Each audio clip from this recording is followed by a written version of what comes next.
자, 오늘은 성령강림절입니다. 성령강림절인데요. 여러분, 성령강림절. 자, 이 성령강림절은요, 기독교의 3대 절기 중 하나입니다. 우리 예수로 사는 교회 성도님들은 다 똑똑하셔가지고 답하실 수 있을 거예요. 자, 첫 번째 절기가 뭐죠? 할렐루야, 이런 똑똑하신 분들을 보았는가? 자, 둘째 뭐죠? 할렐루야. 자, 세 번째 뭐죠? 와, 뭐 어찌 우리 딱 입을 다 맞춘 것 같어. 그쵸? 여러분, 이게 기독교의 3대 절기예요. 3대 절기라고 이야기를 하는데, 여러분 잘 들으세요. 지금 여러분들께서 어떻게 알고 답변하셨는지 모르겠는데, 이게 여러분들이 답변하신 순서대로입니다. 자, 첫 번째, 우리가 봐도 이 그레고리력, 그러니까 우리가 보는 이 달력으로 보면요, 순서상 제일 마지막에 뭐가 있어야 돼요? 그렇죠. 그리고 뭐가 있죠? 부활절이 있고, 그리고 난 다음에 성령강림절이 있어야 되는데, 이거 뭔가 다르죠. 여러분 잘 보십시오. 이게 그레고리력은 그렇게 되어 있을지 모르겠지만, 교회력으로 보았을 때는 순서가 그게 맞는 거예요. 성탄절, 저와 여러분을 이 죄악에서 죽일 수가 없었던 주님께서는요, 우리 하나님께서는요, 당신의 그 독생자 아들을 이 땅에, 즉 말씀이 육신이신 이 예수님을 이 땅에 보내주심으로 인해 가지고 우리를 구원하시려는 구속사의 계획을 피셨죠. 그래서 우리가 이것을 기독교의 3대 절기 중에 첫 번째 절기로 손을 꼽는 겁니다. 그리고 두 번째 절기인 부활절. 여러분, 부활절은요, 반드시 뭐가 있어야 부활절이 성립이 될까요? 그렇죠. 죽음이 있어야 돼요, 죽음. 즉, 첫 번째, 성탄절의 주인이 되시는 예수님께서 반드시 십자가 도상에서 죽으셔가지고, 사흘 만에, 그렇죠, 부활하셔야지만 부활절이 성립이 되는 겁니다. 자, 그리고 이 성령강림절이 또 성립이 되려면은요, 자, 두 번째, 부활절. 부활절에서 죽은 지 사흘 만에 부활하신 게 부활절이잖아요. 그리고 주님께서는요, 이 땅에서 인간적인 숫자 4, 세상의 수 4와 세상의 만의 수 10, 이것을 곱해가지고 40일 동안 정말 많은 사람들에게 많은 지역에서 확실히 예수님은 살아나셨다, 이것을요, 확실하게 보여주셨어요. 그리고 나서 40일 만에 주님께서 이제 승천하시지 않습니까? 그리고 나서 몇 날이 못 돼요. 그분이 오셨어요. 자, 여기에서 그분은 누굽니까? 성령님. 할렐루야, 성령님. 그러면 예수님께서 승천하시고 며칠 만에 이런 일이 일어났을까요? 바로 10일. 그러니까 부활 후 총 며칠 동안 있었던 사건이에요? 50일. 그렇죠. 할렐루야. 왜 이렇게 똑똑하십니까? 여러분, 그래서 우리가 성령강림절이라고도 하고요, 오순절이라고도 이야기를 하고요, 칠칠절이라고도 이야기를 하죠. 그래서 우리가 성령강림절 이전에 유대인들에게는 이 절은요, 성령강림절이 아니에요. 이때는 오순절이었어요. 그래서 오순절에 마가의 다락방에서 성령이 임했다 해서 오순절 마가의 다락방이라고 우리가 보통 이야기를 하고, 기독교, 즉 교회의 태동을 첫 출발을 이때로 보는 겁니다. 성령강림절은요, 예수 그리스도의 구속사역에 종점을 찍은 거예요. 즉 마침표죠. 이게 없었다면요, 구속사역은 일어나지가 않았습니다. 여러분, 구약시대의 성령은요, 특별한 사역을 위해 특별한 자에게 임했습니다. 우리가 대표적으로 알 수 있는 것은요, 엘리야를 보면 알 수가 있죠. 여러 가지 그 성령의 능력이 특별한 날, 특별한 사역을 위해 특별한 자에게만 임했다가 다시 올라가셨어요. 그 사역이 끝나면. 그런데 특별한 자에게 특별한 사역을 위해 임재하셨던 그 성령이 떠나시는 날이 있습니다. 첫째, 방금 말씀드렸던 사역이 종지부를 찍었을 때. 둘째, 종지부를 찍지도 않았는데 특별하게 임하였던 자가 죄를 지었을 때. 그때는 성령님께서 떠나십니다. 여러분, 왜 떠나세요? 우리 2024년도 표어와 동일합니다. 죄를 미워하지 않고 죄를 가까이 하면서 살았기 때문에 성령께서는요, 죄와 양립하실 수가 없었던 거예요. 그래서 떠나신 거죠. 그런데 여러분, 오순절 성령강림절 이후부터 성령님은 떠나실까요? 안 떠나실까요? 성도에게? 안 떠나세요. 그렇죠. 안 떠납니다. 안 떠나요. 이 오순절 마가의 다락방에서 강력하게 임재하셨던 이 성령 하나님께서는요, 성도의 이 심령 안에 내주하셔가지고 절대 떠나지 않습니다. 여러분, 이걸 확실히 믿어야 돼요. 그런데 좀 의아한 면이 있죠? 분명히 내 안에 성령님이 계신다라고 이야기를 하는데, 그래서 우리 안에 성령님이 계시는데, 그런데 우리는 잘 감지하지 못하잖아요. 그 정답 말씀드릴까요? 죄송하지만 이것은요, 제 이야기가 아니라 하나님의 말씀으로 믿고 들으셔야 됩니다. 할렐루야. 자, 이유는 간단하죠. 우리가 성도로 부르심을 받았지만 구별되고 분별되어 거룩한 삶을 살아가야 할 성도가 거룩한 삶을 안 살아가니까. 거룩한 삶을 안 살아가고 악을 선택하고 세상으로 나가고 그것을 즐겨 하니까. 그러니까 성령께서요, 역사하지 않는 거예요. 내 안에 계신다라고는 이야기를 하는데 그걸 느낄 수가 없는 거예요.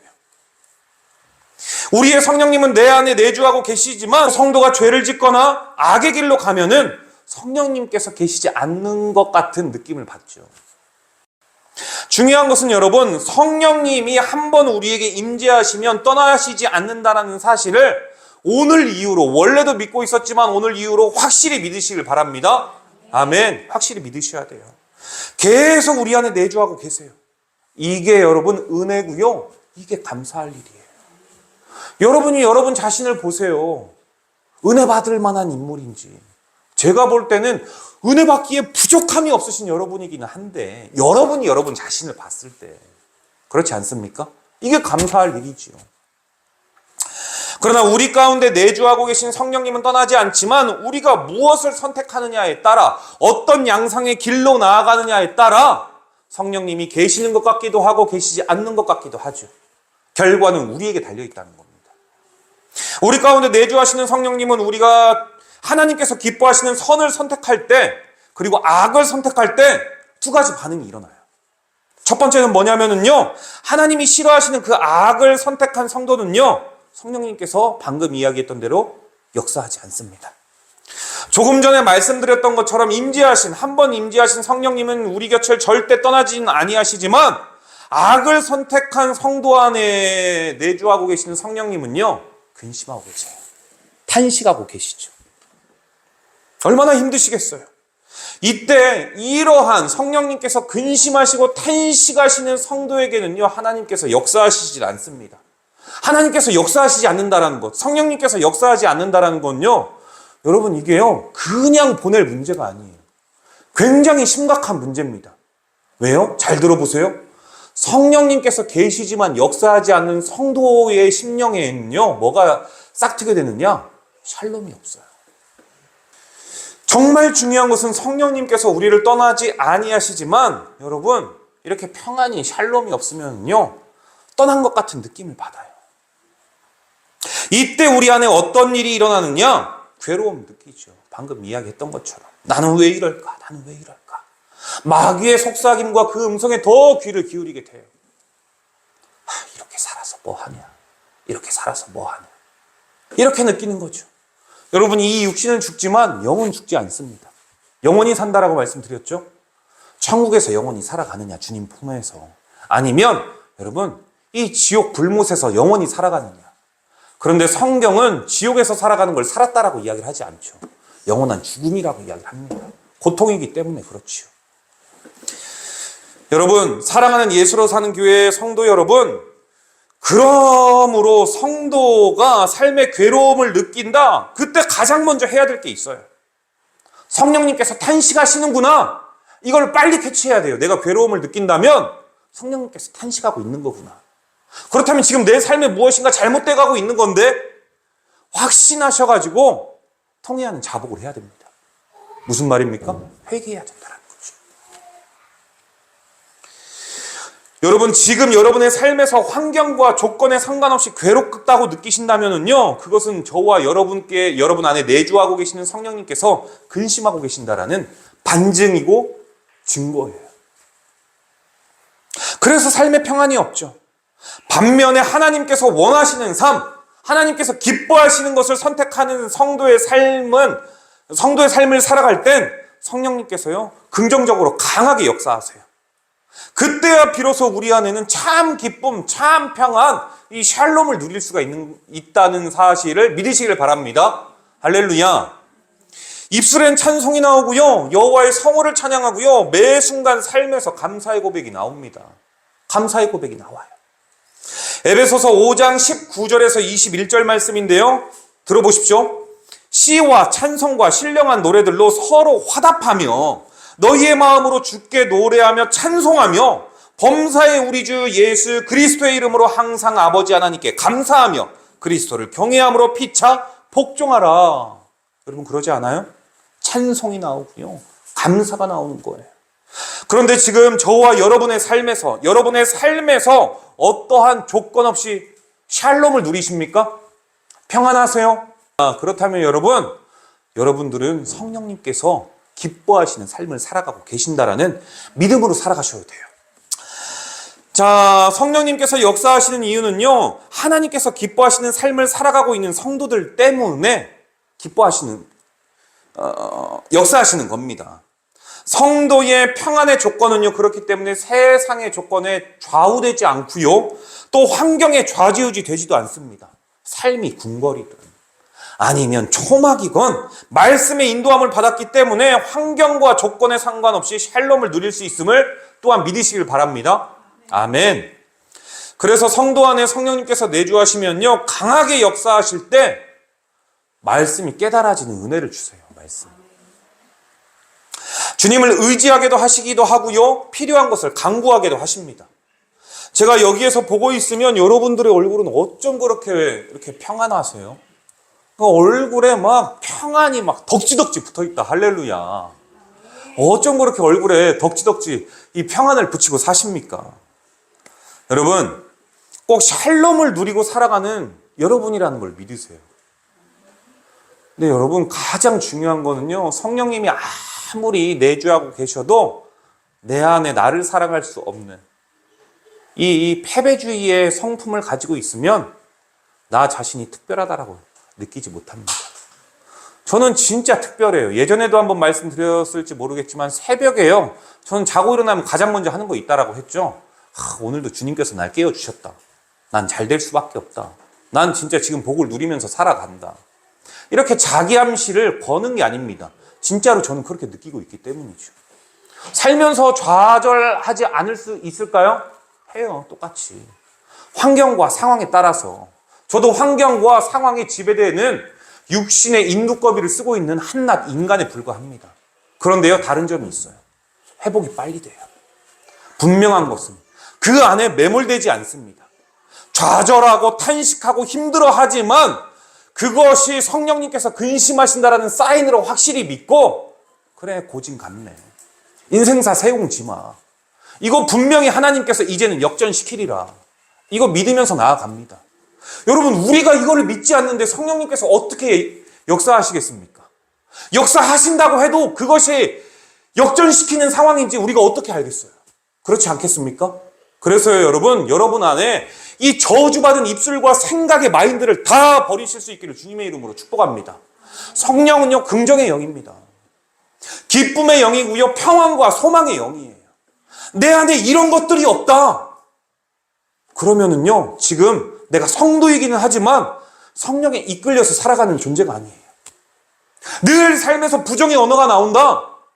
늘 누군가의 마이너스 되는 것들만 보이면 내 안에 나 혼자 가지고 있으면 되는데, 꼭 어떤 상황에서 나를 돋보이게 하기 위해 그 이야기를 한다. 100%예요. 마귀에게 쓰임받고 있는 겁니다. 여러분, 그런 삶을 살아가면 안 돼요.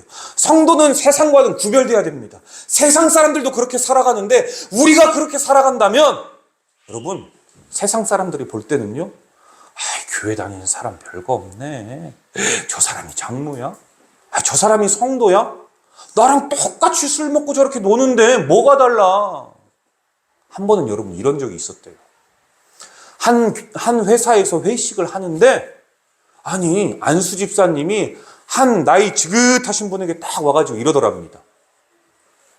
아니, 아무개 부장님 교회 다니신다면서, 장로님이시라면서요, 저 어디 교회 안수 집사입니다. 한 잔 받으세요. 놀렐루야. 놀라지 않습니까, 여러분? 이게 여러분, 그래서 교회에서 직분은요, 직위가 아닙니다. 그것은요, 교회의 일을 얼마나 윤활하고 또 원활하게 돌아가게 하기 위해서 주님께서 효과적으로 세우신 이 직업을 이 교회의 인도하심을 위해 구별해 놓은 거예요. 은사별로. 여러분, 이거 굉장히 위험하지 않습니까? 서두에 이야기했던 거. 여러분, 주님의 일 잘 감당할 수 있도록 주신 게 바로 성도의 직분입니다. 교회 일 잘하라고. 세상에 나아가서 귀한 희소성을 가진 소금의 존재. 소금이 어떻게 해야 귀한 존재가 될 수 있다고 지난주에 말씀드렸죠? 녹아야. 녹아야 귀한 거죠. 녹아야 희소성의 가치가 있어야 여러분 그 값이 계속 뛰는 거죠. 저와 여러분은요, 희소성을 가지고 있습니다. 어떤 희소성? 우리 안에 빛이라는 예수 그리스도. 여러분, 이 유대 지방에 있는 소금의 특징이 있어요. 빛을 받으면 바로 녹습니다. 저와 여러분을요, 주님께서 뭐라고 이야기를 하셨냐면 너희는 세상의 빛이다라고 이야기를 했어요. 우리가 진짜 빛은 아니죠. 예수 그리스도의 빛을 비추는 반사죠. 그런데 우리는 소금이죠. 암염과 같습니다. 빛을 받으면 녹아버리는 존재. 이게 무슨 말이냐? 세상에 나아가서 희생해야 돼요. 성령의 인도하심으로. 내가 너를 얼마나 사랑하는데 이것을 따스한 성령님 믿음으로 보내. 여러분, 이걸 확실히 믿음으로 보고 누리면서 살아가는 자들은요, 자존감이 충만해가지고 내가 희생해도 고생스럽지가 않습니다. 고생이 고생으로 느껴지지가 않아요. 의를 위하여 당하는 고난이기 때문에. 여러분, 이게 왜 그럴까요? 안에 성령님이 계시기 때문입니다. 안에 성령님이 내주하고 계시면요, 억울한 상황이 와도 아무렇지가 않아요. 나를 사랑하는 존재가 나를 강력하게 감싸고 있으니까 그깟 일 아무 일도 아닙니다. 웃으면서 넘길 수 있고 추억거리가 될 수 있고 웃으면서 이야기할 수 있는 거리들이 다 돼버리죠. 그리고 이게 제게는요, 간증거리가 됩니다. 신앙의 용어로. 여러분, 그래서 성령님, 이렇게 성령님께서 예수 그리스도를 믿는 저와 여러분에게 주시는 힘과 능력을 우리는 그렇기 때문에 어디에 사용해야 될까요? 바라기는 생명 살리는 일에 사용되어야 될 줄로 믿습니다. 할렐루야. 사도행전 1장 8절이에요. 오직 성령이 너희에게 임하시면 너희가 권능을 받고 예루살렘과 온 유대와 사마리아와 땅끝까지 이르러 내 증인이 되리라 하시리라. 할렐루야. 여러분, 우리 가운데 저와 여러분 안에 내주하고 임재하고 계시는 성령님은요, 생명 살리는 일을 하십니다. 교회의 사역은 그렇기 때문에 생명 살리는 일이에요. 이것보다도 더 귀한 일은 없죠. 소중한 일은 없습니다. 예수님께서 생명의 값을 뭐라고 말씀하신 줄 아십니까? 천하보다 귀하다, 한 생명이. 이렇게 말씀하셨어요. 이렇게. 그래서 말씀을 가까이 하는 성도라면 아실 텐데요, 성경의 모든 초점이 생명 살리는 일에 결국은 맞춰져 있어요. 결국은 맞춰져 있죠. 여러분, 이 말은 곧 우리 교회에게 무슨 가르침을 줄까요? 우리 교회 사역 또한 여기에 주안점을 두라는 거예요. 생명 살리는 일에 초점을 맞춰가면서 살아가면은요, 그것이 교회의 사명을 잘 감당한 거다라고 말씀하시는 거죠. 성도가 공부하는 이유도 그렇기 때문에, 여러분들이 일하시는 이유도, 여러분께 하나님께서 건강을 주신 이유도요, 결국 생명 살리는 일에 효과적으로 쓰임받기 위해서예요. 그래서 우리 주님께서 주시는 것이죠. 그런데 생명이 살아나는 것은요, 거저되지 않습니다. 죄에 대한 회개가 나타나야 돼요. 그래서 성령님께서는 우리에게 생명 살리는 길로 나아가라고 우리에게 죄가 생각나게 하시고 하시는 거죠. 회개하라. 천하보다 귀한 생명 살리게 하시려고. 사도행전 2장 37절. 그들이 이 말을 듣고 마음에 찔려 베드로와 다른 사도들에게 물어 이르되, 형제들아, 우리가 어찌할꼬 하거늘. 그러니까 내 안에 성령님이 계신다라는 성도의 증거의 첫 번째 증상은요, 자신의 죄를 찔려한다라는 거예요. 여러분, 찔려하지 않고 있다면 우리가 양심에 화인 맞은 자입니다. 그것은요, 저희는 속일 수 있어요. 상대는 속일 수 있습니다. 그러나 하나님은 속일 수 없습니다. 성령님을 받은 성도에게 나타나는 증상 첫 번째는요, 자신의 죄가 찔려 회개한다라고 말씀드렸죠. 둘째는요, 생명 살리는 일에 앞장설 수밖에 없어요. 회개를 통해야만 생명이 살아나기 때문이죠. 사도행전 2장 41절의 말씀인데요, 회개하는 자에게 어떤 일이 일어나는지 한번 보시겠습니까? 사도행전 2장 41절이에요. 그 말을 받은 사람들은 세례를 받음에, 그 말을 받은 사람. 그리고요, 이날의 신도수가 3,000이나 더하더라. 할렐루야. 사도행전 4장 4절도 마저 한번 볼까요? 말씀을 들은 사람 중에 믿는 자가 많으니 남자의 수가 약 5,000이나 되었더라. 할렐루야. 그러니까 베드로가 설교 한 번 할 때마다요 3,000명, 5,000명 일어났다는 게 여러분 그냥 일어난 게 아니에요. 베드로가 대단한 게 아니고 그 자는요 성령께서 생명을 살려라 라고 했던 것에 반응했을 뿐이고 나머지는 성령님께서 그 3,000명, 5,000명, 10년 가운데 강하게 역사하신 거죠. 죄가 생각나게 하신 거죠. 그리고 믿어지게 하신 거죠. 할렐루야. 이처럼 삼위일체 하나님께서 모든 사역의 중심을 구속사에 두셨어요. 성령님의 사역과 반대로 악한 영, 곧 사단 마귀는요 생명을 살리는 일이 아니라 죽이는 일이 앞장섭니다. 반드시 기억하십시오. 성령님은 저와 여러분을요 진리의 길로 인도하십니다. 요한복음 14장 17절이에요. 그는 진리의 영이라 세상은 능히 그를 받지 못하나니 이는 그를 보지도 못하고 알지도 못함이라. 그러나 너희는 그를 아나니 그는 너희와 함께 거하심이요 또 너희 속에 계시겠음이라. 여러분 안에 계시겠대요. 누가요? 성령님께서요. 그런데 세상은 모른대요. 요한복음이 이야기를 하고 있잖아요. 여러분 진리의 영이시기 때문에 우리가요 말씀이라는 진리 안에 있을 때는요 기쁠 수밖에 없어요. 기쁠 수밖에 없습니다. 그렇다면 성령님과 함께 하시는 여러분, 저와 여러분은 어떠한 삶을 살아야 될까요? 말씀을 따라 성령을 따라 행하는 삶을 살아야 할 줄로 믿습니다. 그래야 여러분 죄를 미워할 수 있어요. 구별할 수 있고 분별할 수가 있죠. 갈라디아서 5장 16절입니다. 내가 이르노니 너희는 성령을 따라 행하라. 그리하면 육체의 욕심을 이루지 아니하리라. 여러분 육체의 욕심이 있습니까? 뭐 더 좋은 외제차를 조금 사야 되겠다. 집 한 50평, 다들 한 40평대 후반대 살잖아요. 저는 아니지만. 그렇죠? 여러분 다들 그렇게 사는데 막 나는 좋은 한 50평대, 40평대 그렇게 살아야 된다. 그거 여러분 욕심이에요, 욕심. 성령을 따라서 살아가면요, 여러분 그렇지 않습니다. 육체의 욕심을 이루지 않을 수가 있대요. 그래서 여러분 세상 것을 너무 좋아하면은요 그것도 죄입니다. 즉 세상 것이 너무 좋아도 죄라는 거예요.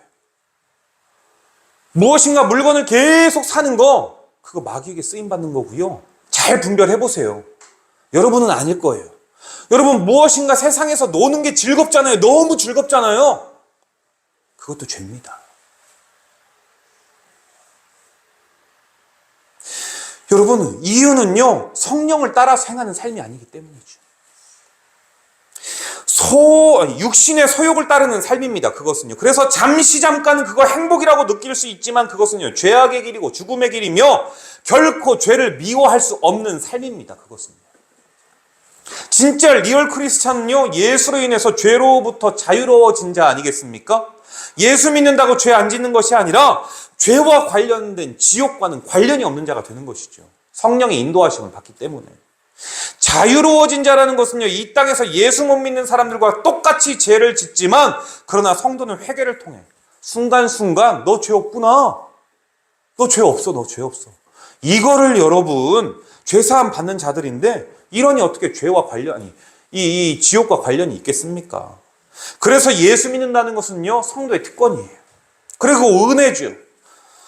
그러니 여러분 세상의 욕심, 여러분의 욕심을 따르지 않길 바랍니다. 죄의 본성인 욕심을 멀리 하십시오. 그리고 성령님의 인도하심을 따르기를 주님의 이름으로 축복합니다. 어떤 게 성령님의 인도하심인지 궁금해요, 안 궁금해요? 이거 알아야죠. 그렇죠? 자, 어떤 게 성령님의 인도하심인지 여러분 알 수 있어요? 있어요, 없어요? 있어요? 없죠? 알려드려요, 알려드리지 마요? 이거 영업 비밀인데 알려드릴게요, 여러분. 그 방법은요 잘 들으세요. 적으셔도 되고요 녹음하셔도 돼요. 지금부터. 자, 그 영업 비밀입니다. 성경을 읽으십시오. 성경을 읽으세요. 성경. 여러분, 우리가 뭔가 예수를 믿으면 대단해야 될 것 같다라는 착각을 합니다. 무엇인가 복잡하고 거대한 것이라고 생각을 해요. 무엇인가 대단해야 되고 신령한 어떤 것이라고 생각을 하죠. 그런데 설명해 보라고 하면 어떻게 말을 못 합니다. 그래서 무엇인가 막 더 거대하고 크고 메가처치를 찾게 되고요. 그 안에서 성령의 강력한 임재하심을 느꼈다라고 착각하는 경우가 많아요. 왜요? 엄청나게 큰 세션들 많고요. 엄청나게 노래 잘 부르는 이 싱어들 많고요. 그리고 무엇보다 이것을 증폭시켜주는 여러분 스피커가 장난이 아닙니다. 이거 분별할 줄 알아야 돼요. 분별할 줄 알아야 돼요. 여러분, 그 안에서 눈물 흘리고 두 손 들고 찬양한다라고 해서 내 삶과 내 삶이 바뀌진 않잖아요. 똑같이 넘어지고 쓰러지잖아요. 그리고 맨날 좌절하고 부정적으로 살아가잖아요. 그거요, 내 안에 성령을 거부한다라는 거예요. 진짜 성령이 있으신 분들은요, 여러분, 그렇게 복잡하지 않다라는 거 확실히 압니다. 뭐에 참여해야 되고, 어디를 가야 되고, 기도원 가가지고 40일 금식기도 해야 되고, 그건 어디서 들은 거예요. 너가 경험한 건 아니죠. 그건 그 사람에게 임재하신 하나님의 역사입니다. 그렇게 하라고 하시는. 나에게는 아니에요. 여러분, 그래서요, 의의 길을, 생명의 길은요, 복음은 복잡하지 않습니다. 복음은 복잡하지 않고요, 간단, 명료합니다. 성경을 읽는 거죠. 이거를 읽지 않는데 내가 하나님에 대한 지식을 어떻게 쌓았을 것이며, 이걸 읽지 않는데 내가 어떻게 적재적소에 어떻게 살아가야 되는지 그 매뉴얼을 어떻게 알겠어요? 그래서 여러분, 성경을 뭐라고 이야기를 하는 줄 아십니까? 복음, 굿뉴스, 기쁨의 좋은 소식, 그렇게 이야기를 해요.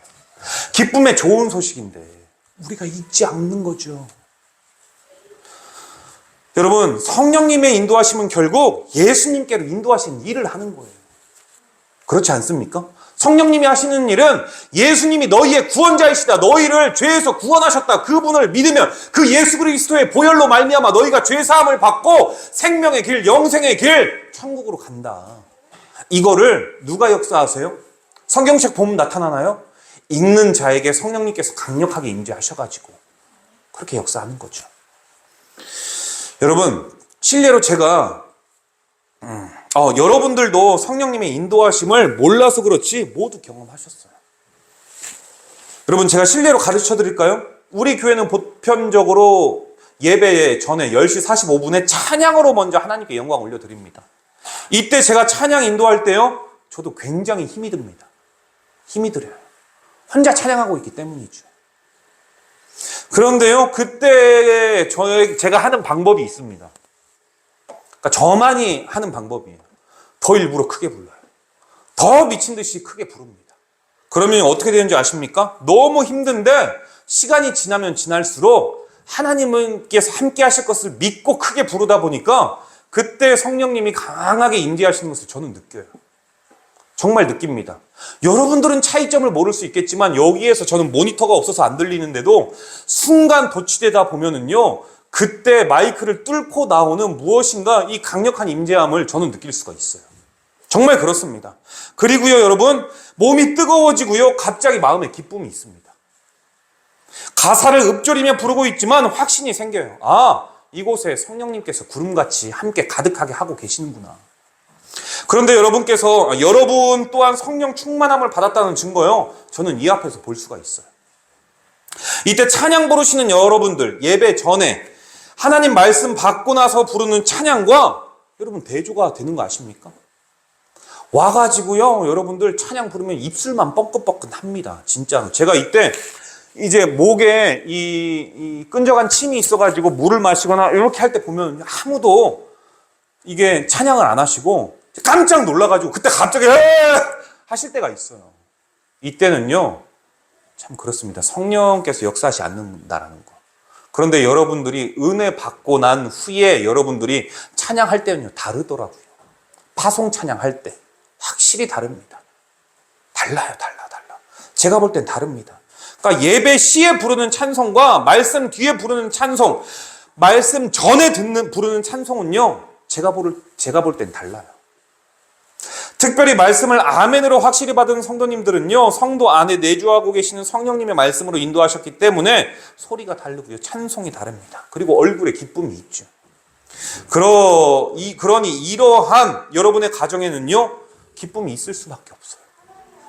여러분 안에 기쁨이 있을 수밖에 없습니다. 여러분 안에 성령님이 함께 하셔가지고 기쁨이 있는데, 그 가정에 기쁨이 있는데, 그 가정에 존재하는 성도가 직장을 가면은 기쁨이 없겠어요? 그 성도가 사업을 하면은 기쁨이 없겠어요? 그가 존재하는, 그가 걸어다니는 모든 족적들마다 여러분 행복 회로가 발동되지 않겠습니까? 그래서 그 사람이 만나고 돌아가는 자들이라든지, 그 가정에 왔다 가는 자들이라든지, 그 직업, 그 회사에 함께 일을 하는 모든 사람들이 나로 인해서 복을 받죠. 여러분으로 인해서 복을 받습니다. 그러니 여러분들은 함부로 살아야 할 존재가 아니라는 거죠. 여러분으로 말미암아 타인이 복받을 수 있어요. 할렐루야. 그러니까 여러분들은요, 안 될래야 안 될 수가 없는 분입니다. 안 될래야 안 될 수가 없는 분이에요. 딱 이 앞에서 보면요, 얼굴에 복이 덕지덕지 붙어 있습니다. 그냥. 할렐루야. 얼굴에 하늘의 신령한 복과 이 땅의 기름진 복이 덕지덕지 붙어 있어요.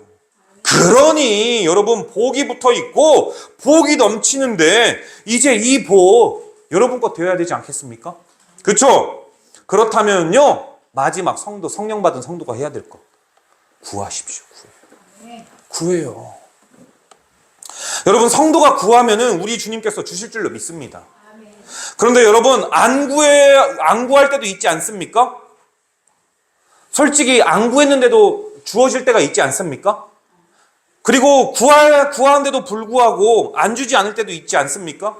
이거 왜 그런 줄 아십니까? 솔직히 말은 성령의 능력으로 간구했다라고 이야기를 하지만 내가 하려고 하기 때문이에요. 내가 하려고.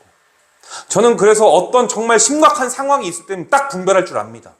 이건 내가 할 수 있는 상황이 아니다. 여지는 하나님께서 하시도록 내버려, 그 여지를 둬야 된다. 이거를 저는 확실히 믿어요. 확실히. 제가 하다 안 돼가지고가 아니에요. 이것은요, 그러니까 홀리 스피릿이라고 이야기를 하죠. 그분께서 오셔요. 그러니까 이거 뭐 이런 게 아니라 성령께서 오십니다. 오셔가지고 딱 강력하게 말씀을 하시는 거죠. 이거는 내가 할 일이야. 너가 할 일은 아니야. 내가 주의 종으로 너를 부리고는 있지만 지금부터 이 순간은 내가 할 일이야. 그럼 제가 놓습니다. 놓아요. 그래서 성도는요, 늘 성령님의 도우심을 받아야 돼요. 여러분들이 하려고 해서는 안 되고, 정말 아이 목사님 이거 끝은 봐야죠. 그러면 안 돼요. 제가 정말 또 존경하는 분 중에 한 분인 최채한 목사님이 하신 말이 있습니다. 성도를, 신앙을 양육할 때 막다른 길까지는 몰지 말라. 도망갈 구멍 하나는 남겨둬라. 이게 최채한 목사님의 목회 철학이었습니다. 그래서 그분은요, 쪼는 게 없어요. 말의 권위는 있지만 구석으로 몰지는 않습니다. 그래요? 하고 여지를 남겨줄 때가 많죠. 여러분, 그래요. 이게 바로요, 하나님께서 하실 일을 열어두는 겁니다. 그래서 성도는요, 늘 충만함을 받아야 됩니다. 성령님의 도우심 받기를 원합니까? 그러면 구하십시오. 구하더라도 제대로 구하시기를 주님의 이름으로 축복합니다. 성령님의 도우심을 위해 먼저 성령의 영감으로 기록된 성경이라는 말씀을 읽으시고요, 말씀을 읽은 그대로 기도하시고, 기도하신 그대로 살려고 몸부림을 한번 쳐보십시오. 그때 비로소 성령님의 인도하심을 느끼실 수가 있을 겁니다. 스가랴서 4장 6절 하반절입니다. 만군의 여호와께서 말씀하시되 이는 힘으로 되지 아니하며 능력으로 되지 아니하고 오직 나의 영으로 되느니라. 할렐루야. 우리의 영으로 되는 게 아니에요. 우리의 능력으로 되는 게 아닙니다. 하나님의 영으로, 하나님의 인도하심으로. 실제로 내가 나의 자아도취가 돼서 성령님께서 좋아하시는 일이다 생각하며 살아가는데, 여러분, 내가 하는 일인데 그게 어떻게 성령께서 하신 일입니까? 그러니 실패할 수밖에 없죠. 저와 여러분이 실패했었던 이유는 100% 성령님의 도우심이 필요합니다. 그러면 간구해야 돼요. 어떻게 해요? 성경을 읽은 대로. 이런 삶을 살아가는 성도에게 나타나는 증상이 있는데 소망과 평안이 있어요. 이게 넘쳐납니다. 성도가 어떻게 하면 소망이 넘쳐날 수 있을까? 아무리 봐도 방법은 하나예요. 성령의 능력. 성령님이 도우시면 불가능한 일이 없습니다. 그리고요, 성령은요, 기쁨의 영이에요. 로마서 15장 13절 소망의 하나님이 모든 기쁨과 평강을 믿음 안에서 어떤 믿음이요? 말씀을 믿는 그 믿음 안에서 너희에게 충만하게 하사 성령의 능력으로 소망 아까 소망 기쁨의 영이라고 말씀드리지 않았습니까? 평안의 영이라고 소망이 넘치게 하기를 원하노라. 할렐루야. 성령님의 인도하심을 따라 살아가는 성도는요, 그래서 기쁨과 평안과 샬롬이 있을 수밖에 없죠. 소망이 있을 수밖에 없습니다. 그렇기 때문에 여러분 죄를 미워하십시오. 할 수만 있다면 가능한 멀리 하십시오. 여러분 그리고 나서 성령님의 도우심을 간구하십시오. 그렇다면 올 한 해 죄를 미워하는 성도가 될 것이고 여러분의 삶에 기쁨과 소망과 주님의 평안이 넘치게 될 줄로 믿습니다. 이렇게 성령 강림절, 이 성령의 인도하심을 따라 샬롬이 넘치시는 저와 여러분 되시기를 주님의 이름으로 축복합니다. 기도하도록 하겠습니다.